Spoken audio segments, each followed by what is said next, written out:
Alright guys, we're going to be starting our last unit of the semester. And this last unit is going to be covering DNA and protein synthesis as well as some DNA technology. And so our first lesson is just going to be all about DNA and its structure and then how it replicates. So we are going to start a little bit with history, and in the video that you watched in class, hopefully yesterday, that's kind of what it was about, and it went over how DNA was discovered in terms of its structure. It was really kind of a big deal, and this happened back in the 1950s. And so just to kind of give you some historical context, when Mendel did all of his genetic kind of findings, his work was published in 1866. And so this was long before we knew about DNA, because the structure wasn't discovered until 1950s. And at the point of Mendel, they didn't even know for sure what the genetic material was. So it was in the 1900s that they actually found the substance that we call DNA today. It was discovered by a man named Frederick Miescher. He actually called it nuclein because it was a substance that was found in the nucleus. And they knew that both DNA and proteins existed in the nucleus. And so for a long time, people believed that proteins were the genetic material because there were so many different types and so many different functions. And so there were actually two key experiments. We're not going to talk about them in our notes today, but I think they were referenced a little bit in the video. But there was first an experiment done, what was called the transformation experiment. And it was just showing how that essentially DNA could be picked up and expressed by bacteria. And then through a couple of experiments using transformation and using viruses, there were two different experiments that supported the idea that DNA was the genetic material. Now, once it was established that DNA was the hereditary material, we have some people that contributed to what we know about the structure. And I know that these people were mentioned in the video and talked about. Now, kind of in the background was Erwin Chargaff. And so what he did was he analyzed the DNA, and he was looking at the base percentages in these DNA samples. And he looked at all different species. You can see over there on the right, I mean, there were humans, there were plants, there were bacteria. And what he found is that when he was looking at the base composition, the amount of A, or adenine, was always about the same as T. And the amount of C was always about the same as G. And so he didn't actually give us the base pairing. He was just simply describing the amounts, that in a sample of DNA, the amount of A was equal to the amount of T, and the amount of C was equal to the amount of G. And this is what we call Chargaff's rule. Notice it's an equal sign. Now, this was significant because this helped Watson and Crick in the base pairing idea. Now, two other important people, Rosalind Franklin and Maurice Wilkins, both of these people were working in a lab where they were using X-ray diffraction techniques, and essentially they were isolating DNA and using X-rays to create images. And this is a very well-known image that was created by Rosalind Franklin, and this helped to show the double helix structure. They were trying to figure out how many strands were in DNA, and it was this picture here that helped them identify it as two strands. Now, it was kind of put all together by Watson and Crick, so they would not have been able to do what they did if it hadn't have been from the findings from people that came before them. But they were the first people to kind of put all of the puzzle pieces together, and they were the ones who built the first 3D model. And so pretty much what we learned today about the structure of DNA, they were the first ones to visually show us this. They were the first ones to say that there's sugars and phosphates on the outside, there's nitrogen bases on the inside, a purine pairs with a pyrimidine, and this is the model that they built. And as far as I know, it's still in a museum in England today. Now, they did get the Nobel Prize along with Wilkins, and Rosalind Franklin contributed greatly, but before the Nobel Prize was awarded, she had passed away. She actually got cancer and had died, and so they don't give the Nobel Prize unless the person is living. And so had she been alive, most likely she would have received the Nobel Prize as well. But it was kind of a really a competitive type of discovery, and that people were racing to try to be the first ones to figure out this molecule of DNA. And so now that we have all of this background, let's actually take a look at the structure of DNA. Now, number one, it's a polymer made up of many nucleotides. And so the nucleotides are the building blocks. We actually talked about these back in our macromolecules unit, so we're going to see this again. We know that DNA consists of two strands that twist to form a double helix. And then that DNA, in order to fit in our nucleus, it wraps around proteins called histones, and we have the forms of both chromatin and chromosomes. So remember, both of these are DNA wrapped around proteins and condensed. This is the lesser condensed form, and this is the more condensed form. We see those chromosomes during the division stages, and the rest of the cell's life, it's in the chromatin form. And then if we look at it in terms of the big scale, a genome is all of an organism's genetic makeup. So we know that our genes are found on our chromosomes, and if we look at all of the genetic information for a particular organism, that is called its genome. And so we're going to start with the basic level of the DNA structure, and that is that they are made up of monomers called nucleotides. Now, this includes both DNA and RNA. This particular lesson is going to focus on the DNA only, but we will cover RNA in a future lesson and describe the differences between the two. And so for any nucleotide, there's three basic components. There's a 5-carbon sugar. We call that a pentose sugar. And in the case of DNA, we call that deoxyribose. And this is where DNA gets its name. It's deoxyribonucleic acid. And so the name comes from the sugar. So deoxyribonucleic acid. Second component of the nucleotide is a phosphate group, which looks like this. You can see it's a phosphorus with some oxygens. And then the third component is a nitrogen base. And in DNA, there is going to be one of 4 nitrogen bases on each nucleotide. It could be an adenine, a thymine, a cytosine, or a guanine nitrogen base. And when we take a look at these nucleotides, one of the things that we're going to see is the direction that the strands run. And so just to hopefully help you understand that, the deoxyribose is a 5-carbon sugar. And in organic chemistry, they number the carbons. So this right here would be the number 1 carbon. There's a C there at that little angle. There's a C here, that's 2, that's 3, that's 4. And then your 5th carbon is kind of right up here, a little bit away from the pentagon shape. And so when we talk about the directions, it's always described as either 5 to 3 or 3 to 5. And so I just kind of want to show you here that if we talk about something running 5 to 3, that means the pentagons are up. Okay, and if we were to flip this upside down, the 3 would be on top and the 5 would be on bottom, and we would say that one is running 3 to 5. So when it comes to the direction of our strands, it has to do with the carbons on our sugar. Okay, so if the 5 is up and the 3 is down, that's 5 to 3. If it were flipped over, the 3 would be on top and the 5 would be on bottom. That's 3,5. Now a little bit more about our nitrogen bases. They are either going to be considered purines or pyrimidines, and this has to do with their structure. So a purine has 2 rings and a pyrimidine only has 1.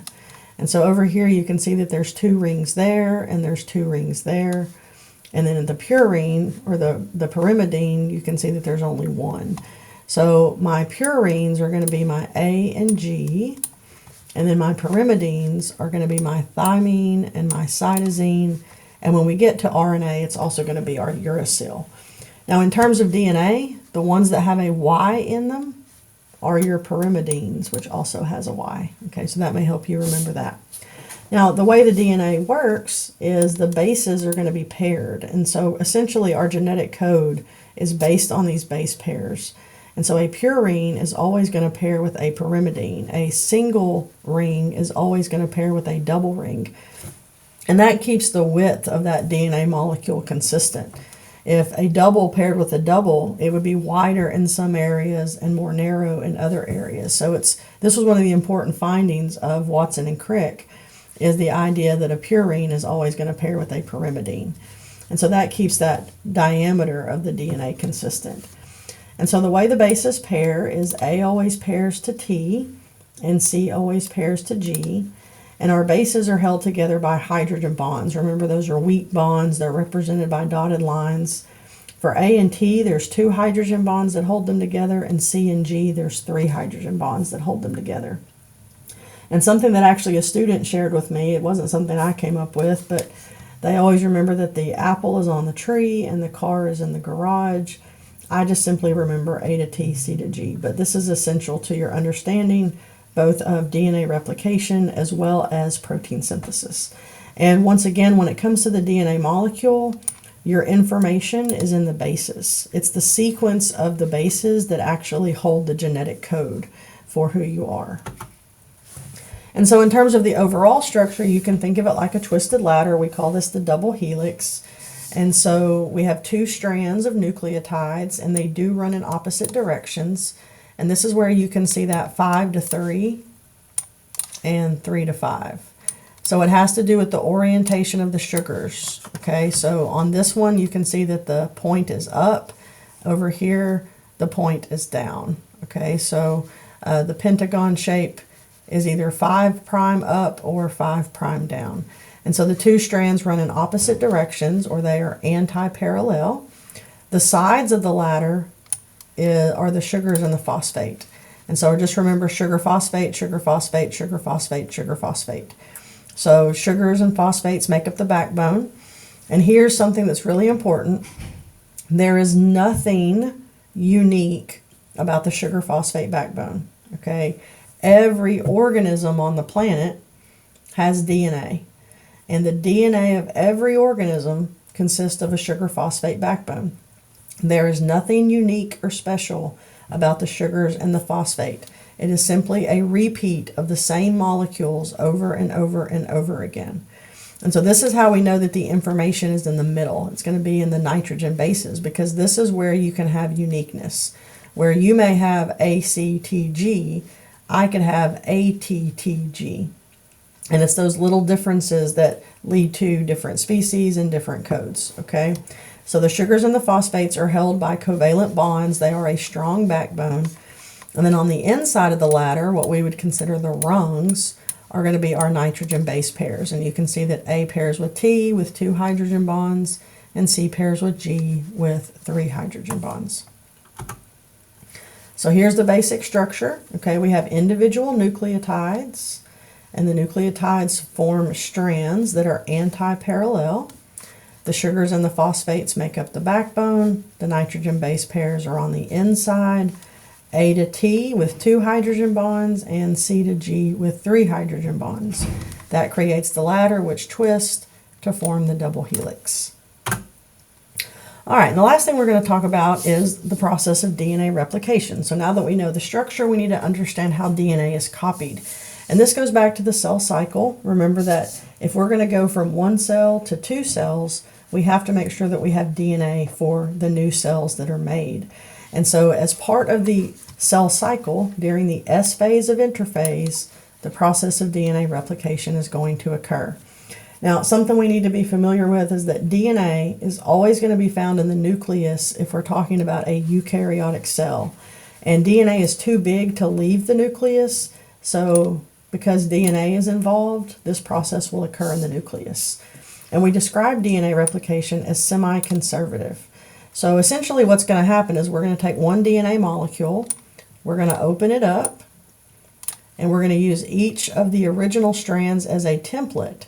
And we're going to get a new strand built on one side and a new strand built on the other side. And what the semi-conservative describes is the fact that an old strand is always pairing with a new. Now, this actually helps reduce copy errors because we're keeping an original at all times. And if you think about this in terms of making copies, like physical paper copies, if every year you make a copy of a copy of a copy, what will happen over time is that those copies will get progressively worse because every ink blot, every mistake, you're just going to keep adding and adding and adding those mistakes together. But if you go back to your original every year, then your copies will remain relatively consistent, okay? And so this does help reduce copy errors that accumulate. Now, there were 3 different models suggested for this DNA replication. Semi-conservative was suggested by Watson and Crick. Two of the other models is the conservative model, which pretty much says that the original strands go together and the new strands go together. And then there's the dispersive model, which was that kind of pieces of each strand get joined together. And so the accepted one that we use and that we know today is the semi-conservative, and that an old strand always pairs with a new. All right, so the general overview, what's going to happen is we're going to separate the DNA molecule. The two strands will be separated. Those hydrogen bonds will be broken. Each original strand will serve as a template or a model for building a new strand. The strands will be built based on the base pairing rule. So if one side has an A, then the new side is going to have a T. If one side has a G, then the new side is going to have a C. And then the entire strand will be copied until we end up with two hopefully identical molecules of DNA. And then each time that happens, an original strand will pair with a new strand. That's that semi-conservative.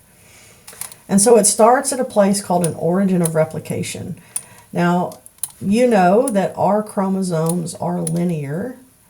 And so in the case of our DNA, it kind of has a top and a bottom, or a beginning and an end. And so there's actually going to be multiple origins of replication because we have multiple chromosomes that need to be copied. And so an origin is just going to form somewhere in the middle of a DNA molecule. And then what's going to happen is it's going to open up the DNA molecule, and it's going to create these two replication forks. And then the replication will proceed outwards until the whole molecule is copied, okay? Now, it is a little bit different in a prokaryote because remember that they only have one chromosome that's a circle. So they're only going to have one origin of replication, and it will copy around the circle and be done. Now, our focus is going to be a eukaryotic cell, and so we're going to take a look at what happens in these linear chromosomes. Now, a big part of DNA replication is going to be enzymes. As with any major process in our cells, enzymes are going to be there to help speed them up and make sure they occur in an efficient way. And so we have several enzymes that are related to DNA replication. And so the first one we need to know is DNA helicase. And what helicase does is it unzips the helix. And so before we can copy the DNA strands, they have to be separated. And so this is our unzipper. Okay, the DNA helicase is going to unzip the DNA strands. It's going to use energy, and it's going to move along and break those hydrogen bonds. Now, something that I'm not mentioning, but it's in some of your pictures, are these single strand binding proteins. And what they do is they kind of get in place, and that helps keep the DNA open while it's being copied. They're not necessarily an enzyme, they're just kind of a stabilizer. Another important enzyme is DNA topoisomerase, and it has to do with an untangling. It kind of helps go ahead of the fork and keep the DNA from getting all tangled, and helping to relax it and make that coiling or that uncoiling a little bit more smooth.